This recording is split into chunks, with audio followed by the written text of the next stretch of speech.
Hello friends. आज हम लोग इस लेसन में बात करेंगे मिशन शक्ति के बारे में। इससे संबंधित एक क्वेश्चन आप लोग को दिया गया था। मिशन शक्ति क्या है, इससे भारत को किस प्रकार के फायदे होंगे, किस प्रकार का मदद मिलेगा, इसका महत्व क्या है भारत के लिए, और फिर कहीं हम लोग स्पेस वार की तरफ तो नहीं बढ़ रहे हैं। तो ये सारे चीज़ों को मिला के एक क्वेश्चन दिया गया था, जिसको आप लोगों ने आंसर लिखा भी और टेलीग्राम पे पोस्ट किया, व्हाट्सएप पे पोस्ट किया, और आप लोगों ने बहुत हद तक सही लिखा था। इस क्वेश्चन जो है, जो मिशन शक्ति है, ये आपको जीएस पेपर 1 पेपर 2 दोनों के लिए महत्वपूर्ण आता है। जीएस पेपर 2 में साइंस टेक्स्ट सेक्शन में क्वेश्चन पूछा जा सकता है, और जीएस पेपर 1 में ये पूछा जा सकता है करेंट अफेयर्स में। जीएस पेपर 2 की अगर साइंस टेक की बात करें, जो कि जीएस पेपर 2 का सेक्शन 3 में पड़ता है, वहां पर पूछा जा सकता है इसका साइंटिफिक ढंग से कि मिशन शक्ति है क्या, लोअर अर्थ ऑर्बिट है क्या, या फिर जो एंटी सैटेलाइट टेस्ट है क्या, किस प्रकार काम करता है, भारत किसे क्या फायदे हैं। करेंट अफेयर्स में देखा जाए कि इसका भारत का किस प्रकार, भारत का जो मिशन शक्ति से विदेशों में या फिर दूसरे देशों में किस प्रकार प्रतिक्रिया रहा, भारत किस प्रकार जो अपनी सामरिक स्थिति को और मजबूत कर रहा है। तो इससे संबंधित क्वेश्चन पूछ सकता है दोनों पहलू में। तो दोनों पहलू में जो आपको जानना जरूरी है वो है कि मिशन शक्ति क्या है। इस क्वेश्चन का अगर आप इंट्रोडक्शन तैयार करते हैं तो सबसे पहला चीज जो आपको ध्यान में रखना है वो है इंट्रोडक्शन। इंट्रोडक्शन में आपको काफी इफेक्टिव होना होगा और आपको अच्छा खासा इसमें लिखना होगा, क्योंकि क्वेश्चन ही पूछ रहा है मिशन शक्ति है क्या। मिशन शक्ति है क्या, तो मिशन शक्ति के बारे में आप इंट्रोडक्शन में लिख सकते हैं। मिशन शक्ति एक ऑपरेशन चलाया गया था भारत सरकार के द्वारा, जो कि एंटी सैटेलाइट मिसाइल टेस्ट था। एंटी सैटेलाइट टेस्ट था मतलब कि एक माइक्रो सैटेलाइट जो कि लोअर अर्थ ऑर्बिट में मूव कर रहा था, उसको अर्थ के सरफेस से उस सैटेलाइट को टारगेट किया गया था। तो इसको हम लोग कहा गया है मिशन शक्ति। अब इसमें देखा जाए कि इस तरह का जो कहा जा सकता है कि जो एंटी सैटेलाइट टेस्ट है, अभी तक दुनिया में सिर्फ 4 देशों के पास हो गया, जिसमें कि चौथा देश भारत है। पहला देश यूएसए था, दूसरा देश रसिया था। पहला देश यूएसए था 1959 में, रसिया जो है सेकंड कंट्री बना जो कि 80 के दशक में आया, और उसके बाद में चाइना जो कि 2007 में एंटी सैटेलाइट टेस्ट किया था। अब चाइना जो कि 2007 में किया था, तो इंडिया इस बात से परेशान हुआ और इंडिया इस पर काम करना शुरू कर दिया। हालांकि इस पर जो प्रोजेक्ट पे शुरुआत काफी देर से हुई, लगभग 2010 के बाद से इस पर काम शुरू हो गया, और जो मिशन शक्ति है यानी एंटी सैटेलाइट टेस्ट है, उस पर रिसर्च चलने लगा, क्योंकि ये एक 2 साल 4 साल का तो प्रोजेक्ट होता नहीं है, काफी लंबा प्रोजेक्ट होता है। तो मिशन शक्ति उसके बाद से, चाइना के टेस्ट के बाद से ये शुरू हो गया था। अब हम लोग बात करें कि ये कैसे काम किया मिशन शक्ति को, हम पूरा अगर इलेबोरेट करें। मिशन शक्ति जो उड़ीसा का एपीजे अब्दुल कलाम द्वीप है, वहां से एंटी सैटेलाइट मिसाइल को दागा गया था, हिट किया गया था, जो कि 300 किलोमीटर की दूरी पर एक माइक्रो सैटेलाइट था। उस माइक्रो सैटेलाइट को टारगेट किया गया था, और उस टारगेट जो माइक्रो सैटेलाइट था वो लोअर अर्थ ऑर्बिट में मूव कर रहा था। अब यहाँ पे सवाल आता है, लोअर अर्थ ऑर्बिट होता क्या है। लोअर अर्थ ऑर्बिट, जिसको एलईओ कहते हैं, लोअर अर्थ ऑर्बिट का मतलब हो गया ऐसा ऑर्बिट। ऑर्बिट का मतलब जानते हैं, कक्षा होता है, हम लोग साइंस टेक में पढ़े भी थे, स्पेस वाला में। तो उसमें क्या होता है कि एक कक्षा एक अपना ऑर्बिट बनाया, तो उसी के इर्द गिर्द वो राउंड करते रहता है। लोअर अर्थ ऑर्बिट में होता है कि अर्थ के सरफेस से 200 किलोमीटर से 2000 किलोमीटर की ऊंचाई पर कोई अगर सैटेलाइट मूव कर रहा है, तो जिस ऑर्बिट में मूव कर रहा है उसको हम लोग कहते हैं लोअर अर्थ ऑर्बिट। तो इस चीज को आप लोग ध्यान में रखिएगा, लोअर अर्थ ऑर्बिट का जो होता है 200 से 2000 किलोमीटर के बीच का रेंज होता है। ठीक है, तो अब्दुल कलाम द्वीप से इस मिसाइल को छोड़ा गया, 3 मिनट में 300 किलोमीटर की दूरी तय किया, और उसके बाद में उस टारगेट को हिट किया। अब चूंकि जो टारगेट था माइक्रो सैटेलाइट, वो लोअर अर्थ ऑर्बिट में था, इस वजह से उसका जो गार्बेज हुआ, उसका जो डस्ट पार्टिकल हुआ, वो स्पेस में नहीं रहेगा, बल्कि हमारा ग्रेविटेशनल फील्ड के कारण वो हमारे अर्थ सरफेस पे आएगा। एक दिन बाद से ही आएगा, लेकिन वो आएगा। तो इस तरह का, अगर इस पे हमारे जो अर्थ ऑर्बिट जो था, लोअर अर्थ ऑर्बिट में नहीं रहता, अपर स्पेस में रहता, तो वो स्पेस में ही वो गार्बेज बनाते, स्पेस में ही कचरा बनाता है। तो ये हो गया बेसिक चीज। अब बात आता है कि ए सैट है क्या, एंटी सैटेलाइट। एंटी सैटेलाइट जो है एक इंडिजीनियस, एक स्वदेशी तकनीक से निर्मित किया गया एक मिसाइल है, जो कि आपको एयर डिफेंस और अग्नि मिसाइल, ये दोनों का एक मिक्स रूप है। अब इसका जो टारगेट है ये 2000 किलोमीटर तक है, 2000 किलोमीटर तक ये टारगेट को हिट कर सकता है। ये जो है हमारा एंटी सैटेलाइट टेस्ट। तो ये आप इतना चीज को आप इंट्रोडक्शन में लिख सकते हैं। अब यहाँ पे आता है कि भारत के लिए कितना महत्व रखता है।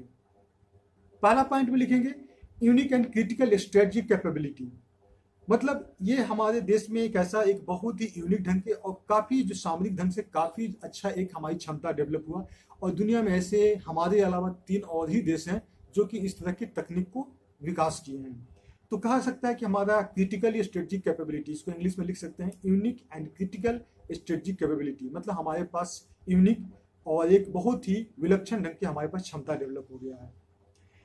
तो ये पहला पॉइंट हो गया इसका महत्व भारत के लिए। दूसरा पॉइंट में देखेंगे कि कम्युनिकेशन सैटेलाइट बहुत सारे जो ऐसे कम्युनिकेशन सैटेलाइट होते हैं जो कि हमारे अंतरिक्ष का अपना भी एरिया होता है, हमारे अंतरिक्ष सीमा में घुस के हम पर वो नजर रख सकते हैं इंडिया की एक्टिविटी भी। इस पर अगर सिंपल ढंग से अगर आप एग्जाम्पल से समझें तो पोखरण का जब टेस्ट हुआ था, उस पोखरण टेस्ट के समय में हम पे नजर रखा जा रहा था सैटेलाइट के द्वारा। क्योंकि हमारे पास ए सैट था नहीं कि हम लोग उस टारगेट को हिट कर सके, तो उसमें हम पे नजर रखा जा रहा था। तो उसकी वजह से जहां पे पोखरण में टेस्ट किया गया वहां पे एक प्रॉपर गांव बसाया गया था, ताकि सैटेलाइट की नजर में वो चीज वहां की एक्टिविटीज नहीं आए, तो वहां पर प्रॉपर एक गांव बसाया गया था। तो अभी जो है ऐसी जरूरत नहीं है। अभी अगर हमारी अंतरिक्ष सीमा में कोई कम्युनिकेशन सैटेलाइट किसी दूसरे देश का आता है तो हम लोग इसके द्वारा उस टारगेट को हिट करके खत्म कर सकते हैं। तो ठीक हो गया, पहला हो गया यूनिक एज स्ट्रेटेजिक कैपेबिलिटी, हमारी क्षमता बहुत मजबूत हो गई। दूसरी हो गई कि हम लोग कैपेबल है कि कोई भी हमारा जो दुश्मन जो है कम्युनिकेशन सैटेलाइट ऊपर में रखे हुए, हम पे नजर रखे हुए, तो उसको हम हिट करके गिरा सकते हैं। तीसरा है कि कोई भी अंतर्राष्ट्रीय प्रतिबंध इस पे हम पे नहीं लगा सकता। जैसे कि अगर हम लोग देखेंगे तो पोखरण टेस्ट के बाद में हम पे बहुत सारे प्रतिबंध लगाए गए थे, लेकिन इस तरह का जो है इंटरनेशनल लॉ ट्रीटी कुछ ऐसा नहीं है जो कि हम पे इस पे प्रतिबंध लगा सके। तो इससे जो है भारत को फायदा होगा। और अगला देखिए, चौथा पॉइंट देखिए कि इंडिया जो है अब पूरा वर्ल्ड वाइड एक जाना जाने लगा कि स्पेस टेक्नोलॉजी में इंडिया का एक बहुत ही ज्यादा आउटरीच बढ़ गया है, और स्पेस टेक्नोलॉजी में भारत का एक अपना एक इंडिजीनियस ढंग से स्वदेशी तकनीक से एक अपना पहचान बनाया है। फिर नेक्स्ट में देखेंगे कि इसमें एक और चीज है कि इंडिया को इसलिए फायदा भी हो सकता है कि इसका जो कचरा जो डेब्रिस है वो अर्थ पे कहीं ना कहीं, ऐसा नहीं कि स्पेस में ही रहेगा। स्पेस में अगर रहता है तो स्पेस में जो गार्बेज बढ़ता है उसकी वजह से क्या होता है कि बहुत सारे कुछ सैटेलाइट वगैरह जाते हैं तो उसको नुकसान होता है, उससे कहीं उससे टकरा ना जाए, तो स्पेस वेस्ट होता है जो कि हमारे लिए नुकसानदेह होता है।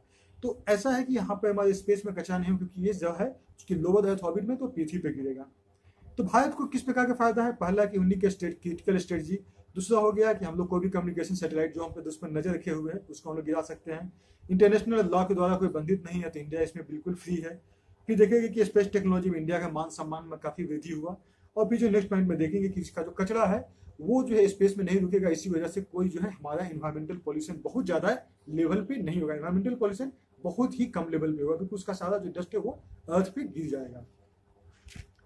अब यहाँ पे कुछ कॉन्स देखते हैं, कुछ इसकी नुकसान भी होती है। तो नुकसान में क्या है? नुकसान में सबसे पहला है कि चलिए ठीक है, मैं तो खैर लोअर अर्थ ऑर्बिट में टेस्ट किया, लेकिन बहुत सारे ऐसे जो हैं जो कि आउटर स्पेस में हम लोग टेस्ट करते हैं, वहाँ पे माइक्रो मिसाइल हो गया या फिर जो कोई टारगेट हो गया, सैटेलाइट हो गया, उसको हिट करते हैं, तो उसका जो स्पेस में जो बहुत ज्यादा कचरा बढ़ जाता है, डेब्रिस बढ़ जाता है, जिसकी वजह से हम लोग कोई सैटेलाइट अगर भेजते हैं तो उसको टकराने का डर बना रहता है। तो इसका थोड़ा नुकसान भी है। दूसरा है कि हम लोग कहीं ऐसा तो नहीं कि स्पेस वार की तरफ बढ़ रहे हैं, मतलब हम एक कम्युनिकेशन सैटेलाइट पे अगर मेरा अंतरिक्ष सीमा डिसाइड हो गया तो उस अंतरिक्ष सीमा में दूसरा अगर कम्युनिकेशन सैटेलाइट आएगा तो उसको मार गिराएंगे। दूसरा देश भी कुछ ऐसा ही सोचेगा।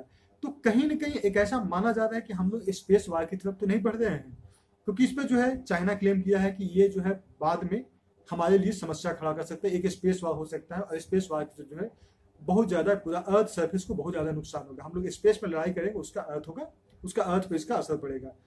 दूसरा देखें कि रेडिएशंस जो हम लोग जो ब्लास्ट करते हैं, आवाजें जाती है, बहुत सारे रेडिएशंस जो होते हैं वो अर्थ को अफेक्ट कर सकता है। तो इसके कुछ कॉन्स भी है, कुछ इसको निगेटिव इम्पैक्ट भी है। अब बात आता है वे फॉरवर्ड, इसमें हम लोग को करना क्या चाहिए? इसमें जो करना चाहिए कि इंडिया जो है शुरू से ही हथियार को प्रसार को कभी भी सपोर्ट नहीं किया है, मतलब परमाणु प्रसार को हमेशा सपोर्ट किया है कि हथियारों को होड़ न लगे, इसका इंडिया हमेशा सपोर्ट किया है। तो इंडिया जो है अपना स्ट्रेटजी आज भी वही रखता है कि इंडिया हथियारों के दौड़ में कभी शामिल नहीं हुआ, बस इंडिया चाहता है कि अपना सुरक्षा मजबूत करें। दूसरा है कि इंडिया हमेशा चाहता है कि जो अंतरिक्ष में है पीस का माहौल रहे, शांतिपूर्वक वहां पर माहौल रहे, वहां पे वार लाइक सिचुएशन नहीं क्रिएट हो। और हम लोग उसको आगे में लिख सकते हैं कि इंडिया चाहता है कि साइंस एंड टेक्नोलॉजी में आपस में कोऑपरेशन बढ़ाए।